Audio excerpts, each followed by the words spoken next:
welcome back to the Citizen channel. We're all staying safe and well, and another City Hat-Trick Heroes feature. So today we're going to have a look at Raheem Sterling. Yes, we're not going, as I'm recording this, back too far in time, only about 9 years as I'm recording this. And of course, Raheem Sterling, we'll look at his first ever hat-trick for the Blues on the 17th of October.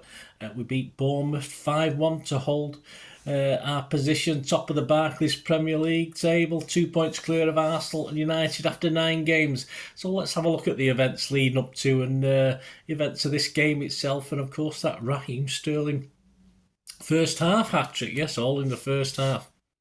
A bit of background: Bournemouth themselves, it was the Cherries' first ever season in the top division of English football. Eddie Howe, in his second stint as the club's manager, was in charge, and Bournemouth find it a little bit tough this season. After 8 games prior to this, they'd sat 15th of 20, just 4 points above the drop zone. City, for their case, Pellegrini was in his last season, of course, at City, as well as Raheem's new signings included people like Delph, KDB, Otamendi, and we'd led or been second for all of the opening weeks of this season. What about Raheem Sterling? Well, on 14th of July, he joined us, of course, officially joined us, signing a 5-year contract from Liverpool.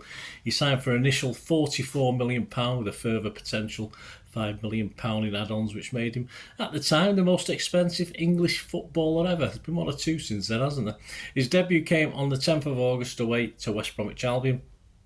And just 19 days later, he's got his first competitive goal for us in a 2-0 win against Watford at Eastlands, or the City of Manchester Stadium. This was his, I think that was his 4th start for City. So by his 11th start, match day 9, it was a game against Bournemouth, as stated. The match day programme cost a princely sum of £3. The cover featured KDB, Jesus Navas and David Silva celebrating a goal. Happy days.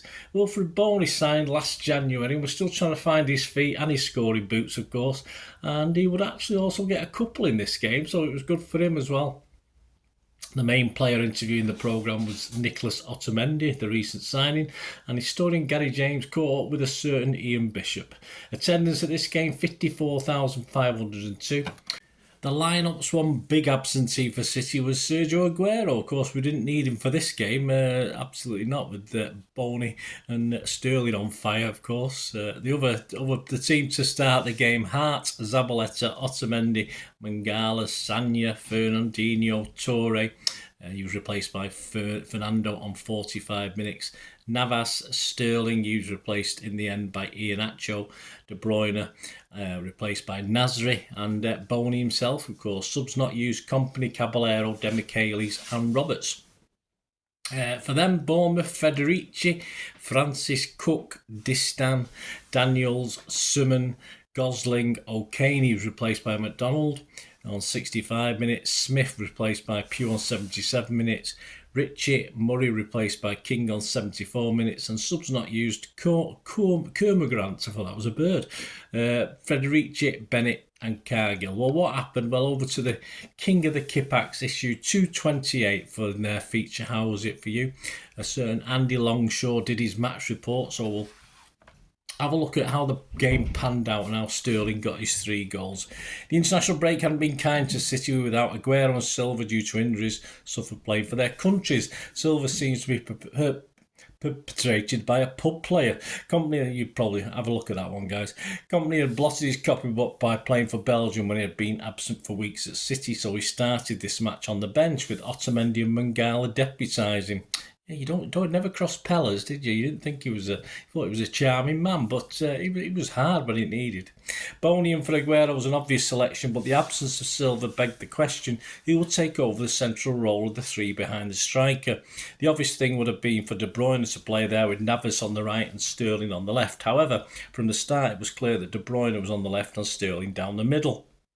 Although this looked odd at first glance, it proved to be unquestionably effective against Bournemouth. The visitors brought former Blue Sylvain Distan with them, And it looked like they had come on to try and make a game of it, which is great to see. This nearly paid off for them early on when Otamendi had to make a last-ditch challenge, throwing everything at the ball. After this early scare, City got more into the game and the first goal soon arrived. A lofted ball into the area, saw a great header from Zabaleta to keep the ball in play. Boney stabbed at the ball and Sterling finished it off from close range. We did wonder if he should have been given offside, but possibly the player coming back on the pitch after challenging Zabaleta played him on. Soon it was 2 as the keeper spilled a sandy cross at Boney's feet and took it round him to slot it home left-footed. Unfortunately, the downside of the away team trying to make a game of it is that sometimes they do actually make a game of it. Bournemouth broke forward and played some neat football, leaving one guy one-on-one with Mangala, who backed off and watched as a Bournemouth player slotted it past Hart from the edge of the area. Suddenly you had the feeling that it might not be quite as easy as it seemed in the first 20 minutes. However, order was soon restored on Sterling, cutting from the left, jinked to leave one player on his backside, jinked again to leave another on his backside, and then slotted coolly between the keeper and the diving player on the line. This is what you pay the money for. Just before half-time, a long ball from the back saw Navas race onto it and take the ball around the keeper, but unfortunately took it onto his left side, maybe spooked by his previous fail to convert a similar chance. He checked back inside onto his right foot. Well, this only gave the keeper and defenders chance to recover, and they blocked his shot. Fortunately for him, Sterling was on hand to slot home from a tight angle to complete a first-half hat-trick and make it 4-1 at the break. The second half was a story of regular breaks and torrid time for the Bournemouth fullbacks, but no addition to the score until late in the game. Boney finally showed some composure in the area to control Navas' ball in and then swiveled to slot it inside the far post. Again with his left foot. A few minutes later, we nearly saved the best till last. Another break and Iheanacho was played through to Boney. The young man kept his cool and finished with a delightful chip over the keeper. This lifted the roof off the stadium, but the lid dropped back on again a clang when we spotted the linesman's flag. Everyone wanted the youngster to score his first Etihad goal, but it wasn't to be this week. Overall, it's a good match to keep the momentum going despite the injuries to key players. The front four worked well today, but there was one criticism, it was that there were more chances that should have been buried. Boney scored 2 but should have had 4. Sterling, although on form, was not as clinical as he could have been and could have had a couple more. De Bruyne looked lively again with a couple of decent shots saved by the keeper. The bad news was that the injury count increased when after a brief cameo from Nasri, who was on as a sub, he seemed to get injured and spent the last 10 minutes of the match walking round the pitch. It might have just been his normal play. 3 more points, 5 more goals. I could get used to this. That's Andy Longshaw. Thanks to Andy Longshaw for the king of the Kippax. Dave and Sue Wallace, of course. Raheem said of his hat-trick in the following game's programme notes, "That was my best game so far for City. I had chances and I finished them, so I'm happy. The movement up front and the passing from midfield has been really good in the last few games, and we've been playing some good free-flowing stuff. We have to put this game to one side now and look towards Sevilla and United next weekend, but our focus for now is purely on the Wednesday night game." Of course, Boney did find the net, didn't he? Sterling said about Boney, "Wilfred did really well. He held up the ball well and took his chances when they came.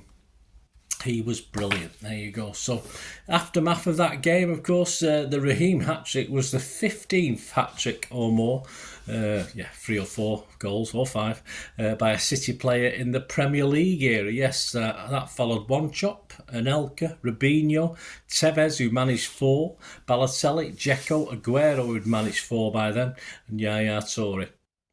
Sterling would go on to score 6 hat-tricks in his City career, of course, lasting the 7 seasons. As well as against this team, Bournemouth, he scored against Watford, West Ham, Atalanta, Brighton and Norwich. As far as City, just a 4th place finish that season for Pellers and City, but a League Cup in the trophy room after beating Liverpool on penalties, of course. You put your Wildy in, your Wildy out. Alright, we'll finish that there. We did reach our first ever Champions League semi-final, but of course came a cropper against that team in white, didn't we? Bournemouth, well, they would survive. They dropped a place between this game and the end of the season, but they ended 16th out of 20. 5 points above the drop zone, so they didn't do too bad at all. Raheem would make that season a total of 34 starts in all competitions and 13 starts off the bench. It's scoring total 11 goals. There you go.